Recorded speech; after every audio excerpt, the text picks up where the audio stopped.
Baik, terima kasih semuanya. Salam sejahtera buat kita semua. Pada kali ini kami akan membahas sebuah materi yang berjudul communication. Dan sebelumnya kami akan memperkenalkan diri terlebih dahulu. Nama saya Rida Bantapunao. Saya Regina Franti Busigiring. Saya Roswita Beli. Baik, langsung saja kami akan membahas materinya. Topik kami membahas tentang communication. Communication dapat kita artikan sebagai berikut. Komunikasi adalah suatu proses ketika seseorang atau beberapa orang, kelompok, organisasi, dan masyarakat menciptakan dan menggunakan informasi agar terhubung dengan lingkungan dan orang lain. Komunikasi dapat terbentuk verbal dan non-verbal. Adapun jenis-jenis communication. Yang pertama, komunikasi verbal dengan kata-kata mencakup beberapa aspek-aspek, yaitu diantaranya vocabulary, phrasing, intonasi suara, singkat dan jelas, dan timing.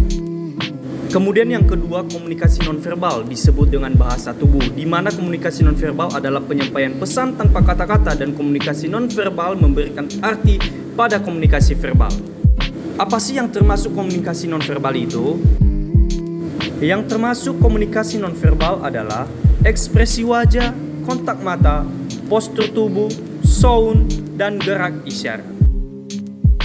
Proses komunikasi terbagi atas 6 bagian, yaitu pengirim pesan, simbol, media, penerima pesan, balikan, dan gangguan.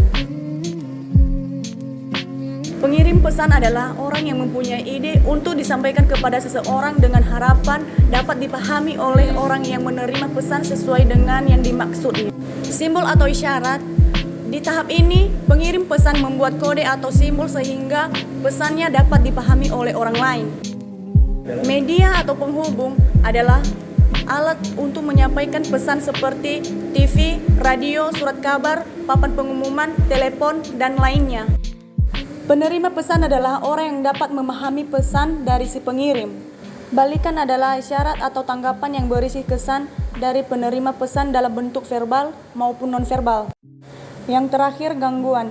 Gangguan bukan merupakan bagian dari proses komunikasi, akan tetapi mempunyai pengaruh dalam proses komunikasi karena pada setiap situasi hampir selalu ada hal yang mengganggu kita.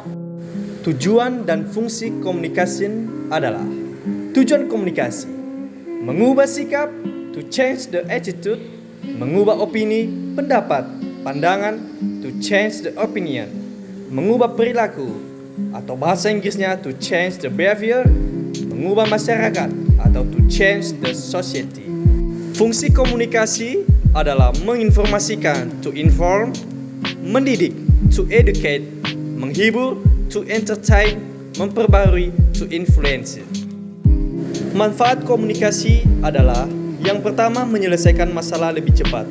Ketika didapati sebuah masalah, maka biasanya selalu ada diskusi untuk menyelesaikan masalah tersebut. Apabila orang-orang yang terlibat tidak dapat saling berkomunikasi secara efektif, maka akan lebih susah untuk mengerti maksud dan pembicaraan. Yang kedua, meningkatkan produktivitas.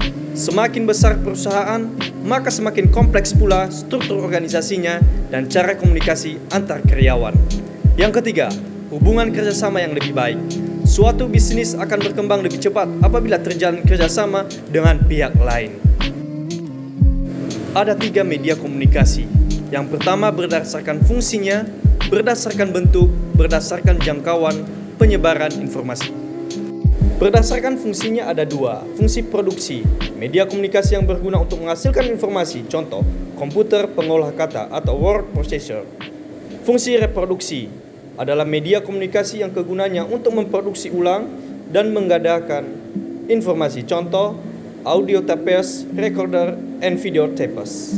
Berdasarkan bentuk ada 2, yaitu media cetak, segala barang cetak yang dapat dipergunakan sebagai sarana penyampaian pesan, contohnya surat kabar, brosur, dan buletin. Yang kedua, media visual atau media pandang, yang artinya penerimaan pesan yang tersampaikan dengan menggunakan indera pendengaran, contohnya radio atau tape recorder. Selanjutnya berdasarkan jangkauan penyebaran informasi, media komunikasi eksternal, contohnya media cetak, TV, telepon, handphone, surat, dan internet. Dari berbagai penjelasan di atas dapat disimpulkan bahwasanya komunikasi di dalam suatu organisasi maupun di masyarakat sangat penting untuk dilakukan maupun di masyarakat sangat penting untuk digunakan karena komunikasi digunakan untuk menyalurkan suatu informasi dan suatu makna melalui media tertentu. Sesuai dengan situasi peranan komunikasi juga sangat berpengaruh dalam dunia pendidikan karena tanpa komunikasi ilmu yang akan disampaikan tidak akan bisa diterima. Begitu juga komunikasi dalam lingkungan sosial, komunikasi dalam lingkungan keluarga, dan dapat dipastikan jika di dalam suatu keluarga tidak ada komunikasi yang terbuka, tidak akan ada keharmonisan komunikasi di dalam kelompok dan organisasi. Saran, sebagai makhluk sosial, tentunya komunikasi merupakan hal yang mutlak ada dalam kehidupan kita. Tentunya kita tidak akan hidup tanpa berkomunikasi dengan orang lain. Maka dari itu penting bagi kita untuk memperhatikan faktor-faktor komunikasi verbal dan non-verbal untuk menciptakan suatu komunikasi yang baik dan bisa dimengerti oleh si penerima. Oke, baik. Demikian saja hasil diskusi kelompok kami. Bila ada kesalahan, kami mohon maaf. Dan terlebih kepada dosen pengampu mata kuliah. Dan untuk itu kami ucapkan terima kasih.